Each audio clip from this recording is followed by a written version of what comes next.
Hello दोस्तों, हमारे YouTube channel में आपका स्वागत है। अगर आपने हमारे चैनल को अभी तक सब्सक्राइब नहीं किया है तो ज़रूर सब्सक्राइब कर लें और बेल आइकन ज़रूर दबा दें, जिससे हमारे वीडियो के नोटिफिकेशन आपको सबसे पहले मिलते रहें। तो दोस्तों, जैसा कि हम आपके लिए डेली क्वेश्चन लेकर आ रहे हैं, आज हम फिर क्वेश्चन लेकर आए हैं जो आपकी एग्ज़ाम में बहुत हेल्पफुल रहेंगे। तो इसमें हम सबसे पहला क्वेश्चन देख लेते हैं। माला एन में लेवोनार्जेस्ट्राल की मात्रा कितनी होती है?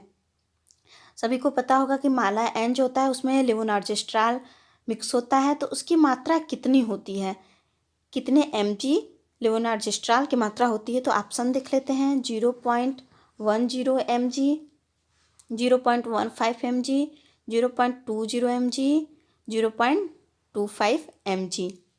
तो इसका राइट आंसर होगा ऑप्शन नंबर बी, 0.15 mg। जो मालायन होता है उसमें लेवोनार्जेस्ट्राल 0.15 mg मिला होता है। दोस्तों, आप सभी क्वेश्चन का आंसर गेस करके कमेंट में बताते रहिए। अगर आपको जल्दी ही आंसर पता चल जा रहा है तो वीडियो को पॉज करके तब आंसर को बताइए, तब आगे देखिए। तो हम नेक्स्ट क्वेश्चन देख लेते हैं। ओवुलेशन में सहायक हार्मोन, ओवुलेशन यानी कि अंडोत्सर्ग में सहायक हार्मोन कौन सा है? ऑप्शन है LH यानी कि ल्यूटिनाइजिंग हार्मोन, FSH यानी कि फॉलिकल स्टिमुलेटिंग हार्मोन, HCG यानी कि ह्यूमन कोरियोनिक गोनाडोट्रोपिन हार्मोन, और ऑप्शन नंबर डी है प्रोजेस्टेरॉन। तो इसका राइट आंसर हो जाएगा option number A, LH luteinizing hormone.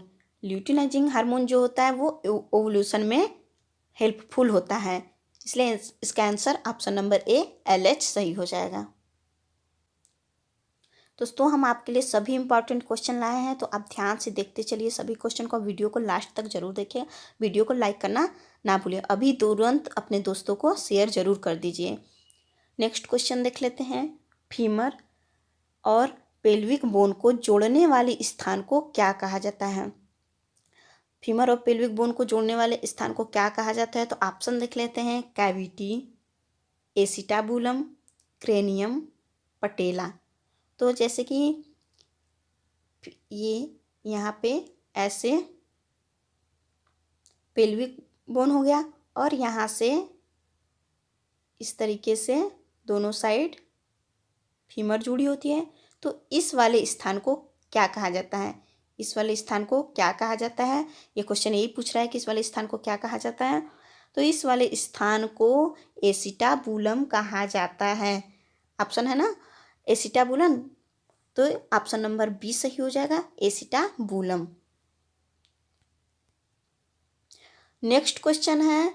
रक्त का थक्का जमने में सहायक विटामिन, रक्त का थक्का जमने में सहायक विटामिन कौन सा है? तो ऑप्शन है option A, option B D, option C के, ऑप्शन डी सी। इसका राइट आंसर हो जाएगा ऑप्शन नंबर सी, विटामिन के। जो विटामिन के होता है इसका रासायनिक नाम नेफ्थोक्विनान होता है और यह रक्त का थक्का जमने में सहायक होता है। जैसे कहीं भी कट या फट जाता है तो जो ब्लीडिंग लगातार होती है, अगर शरीर में विटामिन के की कमी होती है तो वो लगातार ब्लीडिंग होती रहती है। अगर विटामिन के पर्याप्त मात्रा में शरीर में है तो रक्त का थक्का जम जाता है, जिससे ब्लीडिंग रुक जाती है। और एक क्वेश्चन यहाँ पर और बनता है कि रक्त का थक्का न जमने में सहायक कौन होता है? तो जैसे कि रक्त है तो उसको जमने में कौन सहायक नहीं होता है? तो उसका आंसर हो जाएगा हिपैरिन। जो हिपैरिन होता है, हिपैरिन ये रक्त का थक्का जमने से रोकती है। हिपैरिन रक्त का थक्का जमने से रोकती है और विटामिन के रक्त का थक्का जमाने में सहायक होती है। नेक्स्ट क्वेश्चन है। कंधे की हड्डी का क्या नाम है? कंधे की हड्डी का क्या नाम है? ऑप्शन देख लेते हैं। ऑप्शन ए है ह्यूमरस, ऑप्शन बी है फिबुला, ऑप्शन सी है स्कैपुला, ऑप्शन डी है रेडियस। इसका राइट आंसर हो जाएगा ऑप्शन नंबर सी, स्कैपुला। कंधे की हड्डी जो होती है वो उसको स्कैपुला कहा जाता है। और ह्यूमरस जो होता है वो हाथ में पाया जाता है, फिबुला जो होता है वो पैर की हड्डी होती है, और रेडियस जो होती है ये भी हाथ की हड्डी होती है। जैसे हाथ है इस टाइप में है, इस टाइप में है। तो ये वाली जो हड्डी है ये ह्यूमरस है और इसमें एक रेडियस हड्डी होती है, एक अल्ना हड्डी होती है। इसमें 2 हड्डियाँ होती हैं, यहाँ वाले हाथ में 2 हड्डियाँ होती हैं, एक रेडियस और एक अल्ना। नेक्स्ट क्वेश्चन है सबसे बड़ी कोशिका। सबसे बड़ी कोशिका कौन सी है? ऑप्शन देख लेते हैं। ऑप्शन ए है स्पर्म, ऑप्शन बी है ओवम, ऑप्शन सी है न्यूरॉन, ऑप्शन डी है स्किन। इसका राइट आंसर होगा option number B ovum. Ovum जो होता है वो सबसे बड़ी कोशिका होती है। अगर सबसे छोटी कोशिका की बात करें, अगर सबसे छोटी कोशिका तो हो जाएगा इसका आंसर स्पर्म। स्पर्म जो होता है वो सबसे छोटी कोशिका होती है और सबसे बड़ी कोशिका ओवम होता है। और शरीर का सबसे बड़ा अंग, सबसे बड़ा अंग की बात करें तो सबसे बड़ा अंग स्किन यानी कि त्वचा होता है। नेक्स्ट क्वेश्चन देख लेते हैं। एक उपकेंद्र यानी कि सब सेंटर कितने जनसंख्या को कवर करता है? एक उपकेंद्र कितने जनसंख्या को कवर करता है? इसका ऑप्शन है 5000, 7000, 10,000, 12,000। तो इसका राइट आंसर होगा ऑप्शन नंबर ए 5000। एक उपकेंद्र 3 से 5000 की जनसंख्या को कवर करता है। 3000 की जनसंख्या जो होता है वो पहाड़ी क्षेत्रों में कवर करता है और मैदानी क्षेत्रों में 5000। तो इसका सही आंसर हो जाएगा 5000। नेक्स्ट क्वेश्चन और इम्पॉर्टेंट क्वेश्चन देख लेते हैं। आधुनिक नर्सिंग की जनक, आधुनिक नर्सिंग की जनक किसे कहा जाता है? तो ऑप्शन देख लेते हैं। ऑप्शन ए है फ्लोरेंस नाइटिंगेल, ऑप्शन बी है फ्लोरेंस पग, ऑप्शन सी है फोस्टर जेंकिंस, ऑप्शन डी है मार्सा पी। इसका राइट आंसर हो जाएगा option number A Florence Nightingale. अगर यहाँ पे आधुनिक नर्सिंग की जनक या सिर्फ नर्सिंग की जनक पूछे तो उसका आंसर फ्लोरेंस नाइटिंगेल ही होगा। कभी कभी आधुनिक नर्सिंग पूछ लेने पे लोग कंफ्यूज हो जाते हैं, तो इसमें कंफ्यूजन वाली बात नहीं है। इसका हमेशा नर्सिंग की जनक राइट आंसर होगा फ्लोरेंस नाइटिंगेल। और इनका जन्म हुआ था 12 मई को, इसलिए नर्सिंग दिवस जो होता है, वर्ल्ड नर्सेज डे जो मनाया जाता है वो 12 मई को ही मनाया जाता है। याद रखिएगा, ये क्वेश्चन पूछ सकता है कि वर्ल्ड नर्सेज डे कब मनाया जाता है, तो 12 मई को मनाया जाता है। नेक्स्ट क्वेश्चन है गर्भावस्था में कम से कम कितनी जांचें अनिवार्य हैं? गर्भावस्था यानी प्रेगनेंसी के दौरान महिला को कितनी जांचें कराना अनिवार्य है? ऑप्शन है 2, 3, 4, 5। इसका राइट आंसर हो जाएगा ऑप्शन नंबर बी 3। गर्भावस्था में कम से कम 3 जांचें अनिवार्य हैं और सामान्यतः कितनी जांचें कराई जाती हैं? तो वो 4 जांचें करवानी चाहिए। और कम से कम की बात करें तो अनिवार्य कितनी होती है? 3 जांचें अनिवार्य होती हैं। नेक्स्ट क्वेश्चन है यूपी के मिशन डायरेक्टर एनएचएम का क्या नाम है? यूपी के एनएचएम मिशन डायरेक्टर का क्या नाम है? तो ऑप्शन देख लेते हैं। करुणा वकाती, सोनिका, अर्पणा, सुमित्रा मोहन। तो इसका राइट आंसर हो जाएगा option number C Arpana. Arpana ji जो हैं वो यूपी एनएचएम की मिशन डायरेक्टर हैं, इसलिए इसका right answer option number C Arpana ji हो जाएगा। नेक्स्ट क्वेश्चन, किसी धागे को, यहाँ पे आप देख सकते हैं कि हम रीजनिंग से क्वेश्चन लेकर आए हैं आपके लिए, क्योंकि आपके एग्जाम में रीजनिंग से रिलेटेड भी क्वेश्चन आने वाले हैं। तो यहाँ पे हम रीजनिंग का क्वेश्चन लेकर आए हैं। देखिए, किसी धागे को कितनी बार काटेंगे कि वह 23 भागों में बट जाए? किसी धागे को कितनी बार काटेंगे कि वह 23 भागों में बट जाए? ऑप्शन है 21, 22, 23, 24। मान लीजिए ये धागा है, इसको हम कितनी बार कट लगाएंगे कि वह 23 भाग में बटना चाहिए? तो हम 22 बार कट लगाएंगे। इसका आंसर बी सही होगा, 22 बार कट करेंगे तो वो धागा 23 भागों में बट जाएगा। इसका right answer option number B होगा। आप इसको जरूर करके देखिएगा कि ये कैसे हो रहा है। किसी धागे को लेकर आप कट करके देखिएगा कि वो कितने भागों में बट रहा है। नेक्स्ट क्वेश्चन है दूध निर्माण में सहायक हार्मोन। तो दूध निर्माण के लिए कौन सा हार्मोन सहायक होता है? ऑप्शन देख लेते हैं। ऑप्शन ए है प्रोलैक्टिन, ऑप्शन बी है ऑक्सीटोसिन, ऑप्शन सी है एस्ट्रोजन, ऑप्शन डी है प्रोजेस्टेरॉन। इसका राइट आंसर हो जाएगा ऑप्शन नंबर ए प्रोलैक्टिन। जो दूध निर्माण में सहायक हार्मोन है वो प्रोलैक्टिन। अगर सिक्रीशन और नियंत्रण की बात करें तो हो जाएगा इसका आंसर ऑक्सीटोसिन। ये एग्जाम में क्वेश्चन दे सकता है कि कौन सा नियंत्रण करता है और कौन सा सहायक हार्मोन होता है। तो आपको ये दोनों आंसर याद होना चाहिए कि प्रोलैक्टिन जो होता है वो निर्माण करता है और सिक्रीशन यानी कि स्राव के लिए सहायक है ऑक्सीटोसिन, और ये नियंत्रण का भी कार्य करता है। नेक्स्ट क्वेश्चन है, मेंस्ट्रुअल साइकिल में सेक्रेटरी फेज कितने दिनों का होता है? तो सेक्रेटरी फेज जो होता है वो कितने दिनों का होता है? ऑप्शन देख लेते हैं, 12, 13, 14, 15। इसका राइट आंसर हो जाएगा ऑप्शन नंबर सी, 14। जो सेक्रेटरी फेज होता है वो 14 दिन का होता है। नेक्स्ट क्वेश्चन फिर रीजनिंग से है, आप देख लीजिए। किसी कक्षा में 28 बच्चे हैं जिसमें राम का रोल नंबर आगे से 16 है और श्याम का पीछे से 10 हो, तो राम और श्याम में कितने रोल नंबर का अंतर है? तो क्वेश्चन ध्यान से पढ़िए आगे कि किसी कक्षा में 28 बच्चे हैं। तो सबसे पहले हमें 28 बच्चे ऐसे करके देख लेंगे, 28 नंबर तक। 28 नंबर तक कितना हुआ? 1 2 3 4 5 6 7 8 9 10 11 12 13 14 15 16 17 18 19 20 21 22 23 24 25 26 27 28। तो राम का रोल नंबर आगे से 16 है, मतलब कि 1 2 3 4 5 6 7 8 9 10 11 12 13 14 15 16। और श्याम का पीछे से कितना है? 10।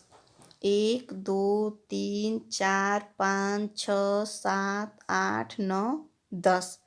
तो यहाँ बीच में कितना बच रहा है? कितना?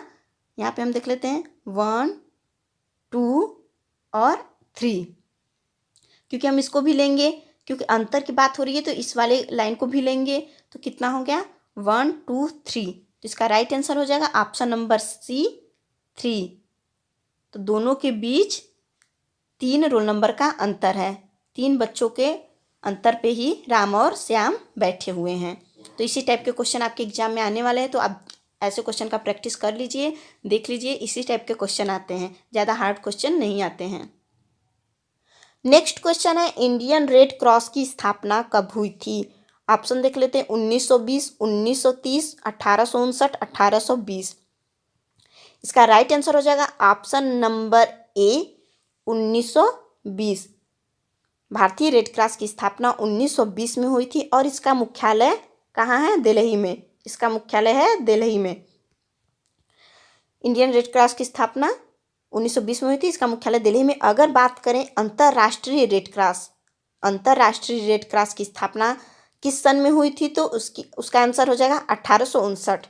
1859 में अंतर्राष्ट्रीय रेड क्रॉस की स्थापना हुई थी और इसको स्थापित करने वाले हेनरी डुनांट थे। उनका नाम था हेनरी डुनांट। उन्होंने ही सर्वप्रथम रेड क्रॉस की स्थापना की थी। नेक्स्ट क्वेश्चन फिर रीजनिंग से है, सीता उत्तर दिशा से 5 मीटर दक्षिण की तरफ चलती है, फिर दाएं मुड़कर 2 मीटर चलती है, फिर बाएं मुड़ जाती है। बताइए सीता किस दिशा में जा रही है? दिशा रिलेटेड क्वेश्चन जरूर एग्जाम में आते हैं। अगर रीजनिंग आ रहा है तो इससे रिलेटेड क्वेश्चन पक्का आता है। तो ऑप्शन है पूर्व, पश्चिम, उत्तर, दक्षिण। यहाँ पे हम समझ भी लेते हैं इसको कैसे। मान लीजिए कि ऐसे ये हो गया इधर पश्चिम, इस साइड हो गया पश्चिम, इधर हो गया दक्षिण, इधर हो गया पूर्व, इधर हो गया इधर उत्तर, इधर दक्षिण। तो इसमें क्या है, सीता उत्तर दिशा से 5 मीटर दक्षिण की तरफ चलती है। ये उत्तर दिशा है, यहाँ पे उत्तर दिशा है, तो यहाँ पे सीता है, तो ये कितना चलती है? 5 मीटर। 5 मीटर सीता 5 मीटर दक्षिण की साइड आई, 5 मीटर, ठीक। फिर दाएं मुड़कर 2 मीटर चलती है, फिर दाएं मुड़ी, ये इसका मुंह इस साइड है, तो फिर दाएं 2 मीटर चली। किधर जा रही है? पश्चिम की साइड। 2 मीटर पश्चिम की साइड आई, 2 मीटर। ठीक, फिर बाएं मुड़ जाती है। फिर क्या करती? फिर बाएं मुड़ जाती है। फिर बाएं मुड़ती है तो सीता किस दिशा में जा रही है? तो ये आप दिशा देख सकते हैं, दक्षिण दिशा। ये दक्षिण दिशा ही है। दक्षिण की दिशा में फिर यहाँ पे आप देखिए कि सबसे पहले उत्तर से दक्षिण की तरफ 5 मीटर चलती है,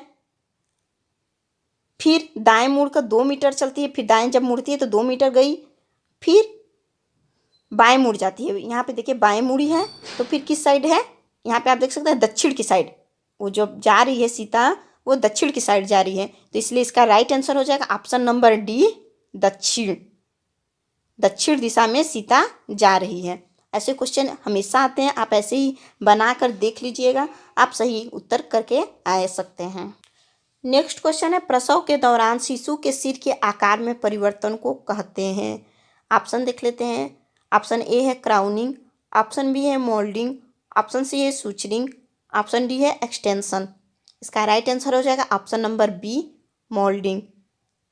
लेबर के दौरान शिशु के सिर में जो परिवर्तन आता है, उसके सिर के आकार में जो परिवर्तन होता है डिलीवरी के टाइम, उसे ही मोल्डिंग कहा जाता है। याद रखिएगा, इंपॉर्टेंट क्वेश्चन है कि मोल्डिंग किसे कहते हैं? प्रसव के दौरान शिशु के सिर के आकार में परिवर्तन को मोल्डिंग कहा जाता है। नेक्स्ट क्वेश्चन है, जाइगोट होता है। जाइगोट कितने कोशिका से मिलकर बना होता है? तो ऑप्शन देख लेते हैं। एक कोशिकी, द्विकोशिकी, त्रिकोशिकी, पंचकोशिकी। इसका राइट आंसर हो जाएगा ऑप्शन नंबर बी, द्विकोशिकी। जो जाइगोट होता है वो द्विकोशिकी होता है। और अगर मोरूला की बात करें, जो मोरूला होता है, मोरूला, यह 16 कोशिकी होता है, क्योंकि यह 16 कोशिका से मिलकर बना होता है। ये भी क्वेश्चन पूछ सकता है कि मोरूला कितने कोशिका से मिलकर बना होता है? तो मोरूला 16 कोशिका से मिलकर बना होता है। जाइगोट 2 कोशिका से मिलकर बना होता है। जाइगोट किसे कहते हैं ये भी जान लेते हैं। जब फर्टिलाइजेशन के बाद जो सर्वप्रथम कोशिका का निर्माण होता है वही जाइगोट कहलाता है, इसलिए इसे द्विकोशिकी कहते हैं, क्योंकि यह स्पर्म और ओवा के संयोजन से बना होता है, इसलिए इसे द्विकोशिकी कोशिका कहा जाता है। नेक्स्ट क्वेश्चन है, फर्टिलाइजेशन यानी कि निषेचन के बाद इम्प्लांटेशन की क्रिया कब शुरू होती है? फर्टिलाइजेशन के बाद इम्प्लांटेशन की क्रिया कब शुरू होती है? ऑप्शन देख लेते हैं।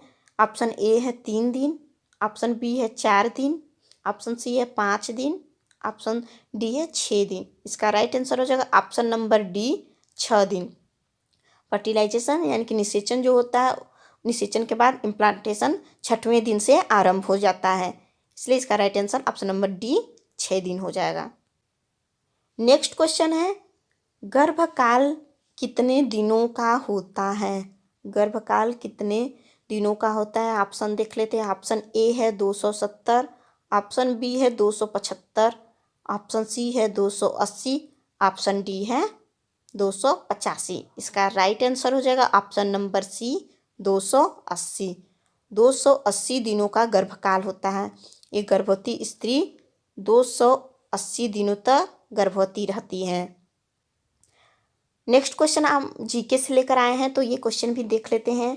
कथकली कहाँ का नृत्य है? कथकली कहाँ का नृत्य है? ऑप्शन देख लेते हैं। केरल, आंध्र प्रदेश, उत्तर प्रदेश, उत्तराखंड। इसका राइट आंसर हो जाएगा option number A, Kerala. Kathakali जो होता है वो केरल का नृत्य है। और अगर कथक की बात करें, सिर्फ कथक की बात करें, तो वो उत्तर प्रदेश का नृत्य कथक है, और कथकली केरल का नृत्य है। और आंध्र प्रदेश का नृत्य कुचिपुड़ी। आंध्र प्रदेश का नृत्य कौन सा हो जाएगा? कुचिपुड़ी। याद रखिएगा, ये ऐसा क्वेश्चन जरूर आता है। दोस्तों, हमारे ये वीडियो आपको कैसा लगा हमें कमेंट के जरिए ज़रूर बताएं। वीडियो को लाइक करें, शेयर करें, चैनल को सब्सक्राइब करना ना भूलें। चैनल को सब्सक्राइब करने के बाद उसके साइड में बेल आइकन को जरूर प्रेस करें, जिससे हमारे वीडियो के सारे नोटिफिकेशन आप तक पहुंचते रहें। Thank you.